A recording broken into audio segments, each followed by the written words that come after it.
नमस्कार, मैं विशाखा ठाकुर। स्वागत है आप सभी का 3.2 टीवी में। बंद हो चुके माउंट गॉक्स क्रिप्टो एक्सचेंज के ट्रस्टी ने कहा कि बिटकॉइन मंगलवार को क्रिप्टो की कीमतों में तेजी से गिरावट का कारण बन रहा है।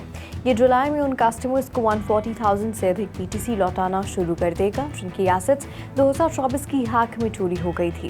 बिटकॉइन $60,400 पर ट्रेड कर रहा था, जो कि पिछले 24 घंटों में लगभग 5% नीचे था और मई की शुरुआत के बाद से अपने सबसे कमजोर स्तर पर था। ईथर व्यापक क्रिप्टो मार्केट के बराबर ही कम था, जैसा कि आमतौर पर तब होता है जब BTC तेजी से साउथ की ओर बढ़ती है। ज्यादातर ऑल्ट कॉइन्स भी ऐसा ही करते हैं। BNB भी 3% गिरकर $575 पर आ गया है। इसी तरह के नुकसान डोज, टॉन, ADA, वैक्स और लिंक से होते हैं। इससे भी अधिक दर्दनाक गिरावट सोल, शिब, UNI और BCH में लार्ज कैप शेयर से आई है, जिसमें लगभग 6 to 8% की गिरावट देखी गई। मीम कॉइन इंडस्ट्री और भी खराब स्थिति में है, जिसमें पेपे, फ्लूकी, ब्रेट और अन्य जैसे उद्योगपति कई दोहरे अंकों में गिरावट के साथ हैं। आज बेचने वाले लोग के एक महीने से भी कम समय में 140,000 से अधिक बिटकॉइन के मार्केट में आने के प्रभाव पर विचार कर रही हैं। उस संख्या को परिप्रेक्ष्य में रखते हुए इस फिडेलिटी के स्पॉट बिटकॉइन ETF के तत्काल लिक्विडेशन से कम हुआ, जिसमें अंतिम चेक में 167,375 बिटकॉइन थे। इस बिक्वाली के दबाव के अलावा बिटकॉइन माइनिंग एसेट्स बेच रहे हैं। माइनर्स ने जून में लगभग $2 बिलियन मूल्य की 30,000 BTC बेची, जो कि इस साल की सबसे अधिक राशि है, जिससे रिजर्व्स 14 साल के निचले स्तर पर गिरा। वैश्विक क्रिप्टो मार्केट कैप $2.23 ट्रिलियन है, जो पिछले दिन की तुलना में 2.85% कम है। पिछले 24 घंटों में कुल क्रिप्टो मार्केट वॉल्यूम $97.32 बिलियन है, जो कि 141.45% की वृद्धि दर्शाता है। DeFi में कुल वॉल्यूम वर्तमान में $6.38 बिलियन है, जो कि कुल क्रिप्टो मार्केट 24 घंटे की वॉल्यूम का 6.56% है। सभी स्टेबल कॉइन का वॉल्यूम अब $90.75 बिलियन है, जो कि कुल क्रिप्टो मार्केट के 24 घंटे की वॉल्यूम का 93.24% है। बिटकॉइन का प्रभुत्व वर्तमान में 53.30% है, जो दिन भर में 0.73% की कमी है। स्टेबल कॉइन नेटवर्क टेथर आज से शुरू होने वाले दोनों ब्लॉकचेन पर USDT मिंटिंग को रोककर EOS और अल्गोरिथम के लिए समर्थन बंद कर रहा है। हालांकि EOS और अल्गोरिथम पर USDT रिडेम्पशन अगले कुछ 12 महीनों तक जारी रहेगा, जिसके दौरान टेथर पुनर्मूल्यांकन कर सकता है और आगे के बदलावों की घोषणा कर सकता है। कंपनी अपने कम्युनिटी को आश्वस्त करती है कि व्यवधान को कम करने के लिए परिवर्तन को सावधानीपूर्वक संभाला जाएगा और एक सहज यूजर अनुभव प्रदान करने के महत्व पर जोर दिया जाएगा। टेथर सक्रिय रूप से टॉन जैसे नए नेटवर्क को भी एकीकृत कर रहा है, जिसने अप्रैल 2024 में लॉन्च होने के बाद से $500 मिलियन मूल्य के स्टेबल कॉइन बनाए हैं। USDT के अधिकांश सप्लाई एथेरियम और ट्रॉन ब्लॉकचेन पर होस्ट किया जाता है। ये कदम अगस्त 2023 में कुसामा, बिटकॉइन कैश, SLP और ओमनी लैब प्रोटोकॉल ब्लॉकचेन पर USDT की मिंटिंग बंद करने के टेथर के फैसले के बाद हुआ है।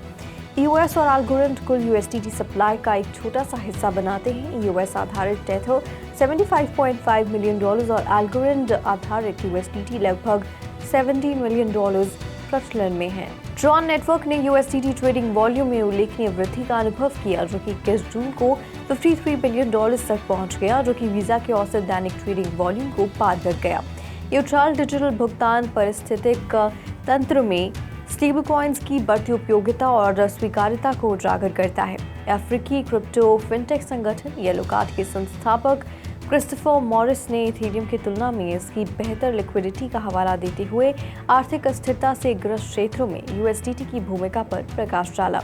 ट्रॉन ने क्रिप्टो मार्केट में एक महत्वपूर्ण खिलाड़ी के रूप में अपनी स्थिति मजबूत कर ली है, जो कि वर्तमान में मार्केट कैप के हिसाब से 12वें स्थान पर है और लगभग $10.3 बिलियन का मार्केट कैप रखता है।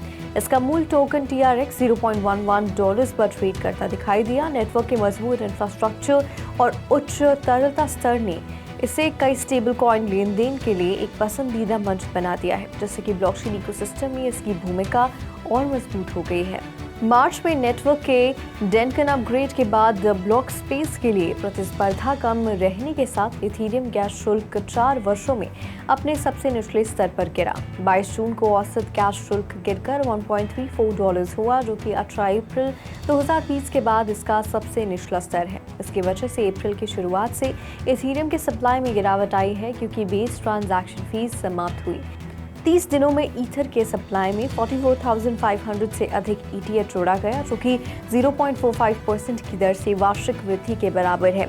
5 अप्रैल को मर्ज के बाद 120 मिलियन के निचले स्तर पर पहुंचने के बाद से लगभग 109,500 ETH प्रचलन में आ गए हैं।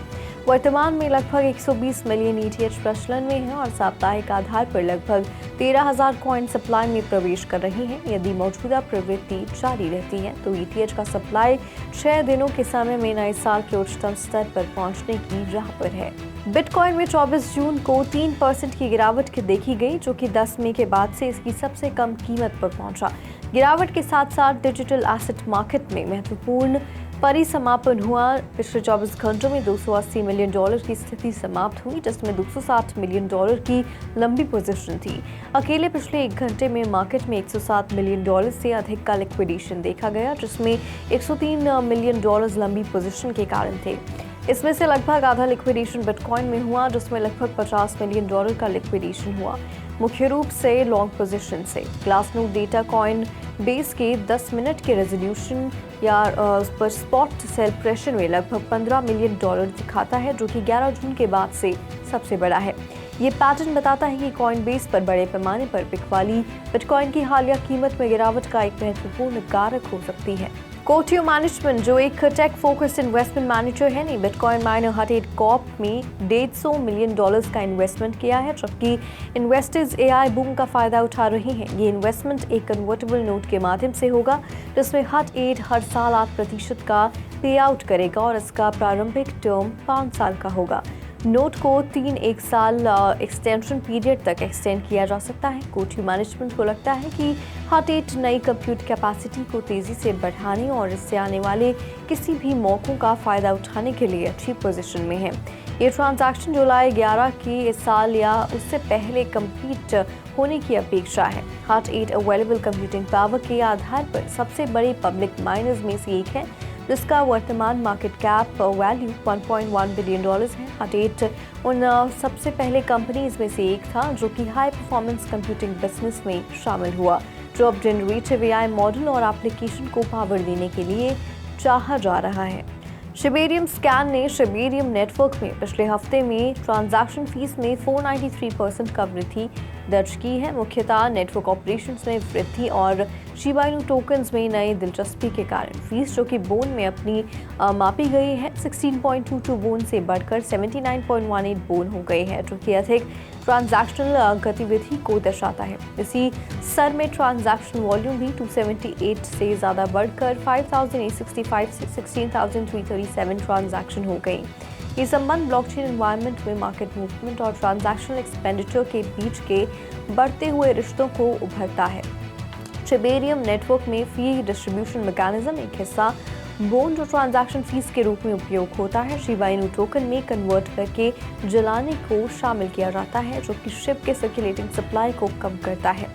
ये प्रक्रिया नेटवर्क एक्टिविटी को सपोर्ट करती है और शिप टोकन के स्कार्सिटी और प्रोस्पेक्टिव वैल्यूएशन को एनहांस करती है। बढ़ती हुई ट्रांजैक्शन फीस और वॉल्यूम शिबेरियम की नेटवर्क एक्टिविटी को बढ़ावा देने में मूल भूमिका को दर्शाता है। लाइट प्रोटोकॉल और हीडियस लैब्स ने सोलाना पर ZK कंप्रेशन इंट्रोड्यूस किया है, जो कि एक फीचर है जो ऑन चेन स्टोरेज कॉस्ट को सिग्निफिकेंट रूप से कम करने का लक्ष्य रखता है। जून 21 को लॉन्च किया गया ZK compression zero knowledge proof का उपयोग करके ऑन चेन डेटा को कंप्रेस करता है, जो कि महत्वपूर्ण स्केलेबिलिटी इंप्रूवमेंट और कॉस्ट सेविंग प्रदान करता है। स्पेयर स्टेट ट्रीज और हैशिंग टेक्निक का प्रयोग करके ये ऑन चेन डेटा की मात्रा को मिनिमम करता है, जबकि डेटा इंटेग्रिटी और सिक्योरिटी को बनाए रखता है। ये अप्रोच डेवलपर्स को क्रूशियल इन्फॉर्मेशन को अधिक एफिशिएंटली स्टोर करने की अनुमति देता है, जो कि सब्सटैंशियल कॉस्ट रिडक्शन को जन्म देती है।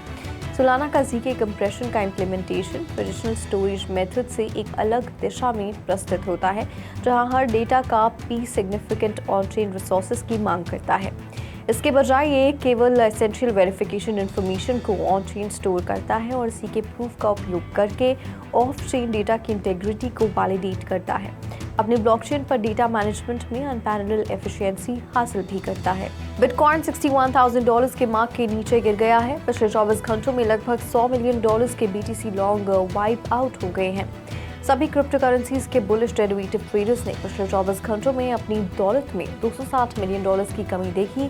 कॉइनग्लास डेरिवेटिव एनालिटिक्स प्लेटफॉर्म के अनुसार इसकी विपरीत डेरिवेटिव ट्रेडर्स जिन्होंने एसेट को शॉर्ट किया था उन्होंने माइनर लॉसेस देखे, क्योंकि शॉर्ट लिक्विडेशंस अब केवल $25 मिलियन पर खड़ी हैं। इन लॉन्ग लिक्विडेशन का बड़ा हिस्सा तब से हुआ है जब माउंट कॉक्स ट्रस्टी ने ये घोषणा की कि क्रेडिटर अगले हफ्ते अपने बिटकॉइन और बिटकॉइन कैश प्राप्त करना शुरू करेंगे। आखिरी 4 घंटों में ही सभी एसेट्स में लॉन्ग लिक्विडेशन $110 मिलियन पर खड़ी हैं। इंस्टीट्यूशनल इन्वेस्टर्स अपना ध्यान ऑल्टकॉइन जैसे सोलाना और एक्सापी की तरफ शिफ्ट कर रहे हैं। एस्टैब्लिश्ड बिटकॉइन और इथेरियम के ऑल्टरनेटिव के रूप में ये शिफ्ट एक ब्रॉडर मार्केट करेक्शन के बीच आ रहा है, जिसमें डिजिटल एसेट इन्वेस्टमेंट प्रोडक्ट सिर्फ एक हफ्ते में $584 मिलियन का आउटफ्लो देख रहे हैं। डिजिटल एसेट फंड आउटफ्लो 2 हफ्तों में $1.2 बिलियन तक पहुंच गया, जो कि US federal reserve interest rate ranges पर इन्वेस्टर्स की कॉशियस स्टांस को दर्शाता है। बिटकॉइन ने $630 मिलियन का मार्केट से बाहर निकलते देखा, और लेकिन कॉइन शेयर्स के रिसर्च हेड जेम्स बटरफिल्ड ने कहा कि नेगेटिव सेंटिमेंट ने शॉर्ट पोजीशन को नहीं बढ़ाया। मल्टी एसेट प्रोडक्ट ने $98 मिलियन का इनफ्लो देखा, जो दर्शाता है कि कुछ इन्वेस्टर्स ऑल्टकॉइन मार्केट की वीकनेस को बाइंग अपॉर्चुनिटी के रूप में देख रहे हैं। बिटकॉइन और इथेरियम के बेरिश आउटलुक के विपरीत ऑल्टकॉइन जैसे सोलाना, लाइटकॉइन, एक्सापी और पॉलीगॉन ने बढ़ती बाइंग एक्टिविटी देखी है। पिछले हफ्ते के दौरान ही सोलाना ने $2.7 मिलियन के नए इन्वेस्टमेंट रिकॉर्ड। एक्सापी ने इसी पीरियड में $700,000 मिलियन का इनफ्लो देखा, जो कि हाई एंड इन्वेस्टर इंटरेस्ट को दर्शाता है। एक्सापी का 24 आवर लो और हाई क्रमश $0.469 और $0.485 थे। तो आज के लिए बुलेटिन में फिलहाल इतना ही। ऐसी ही Web3 से जुड़ी अपडेट्स के लिए लॉग ऑन करें हमारी वेबसाइट www.3versetv.io पर या फिर स्कैन करें QR कोड।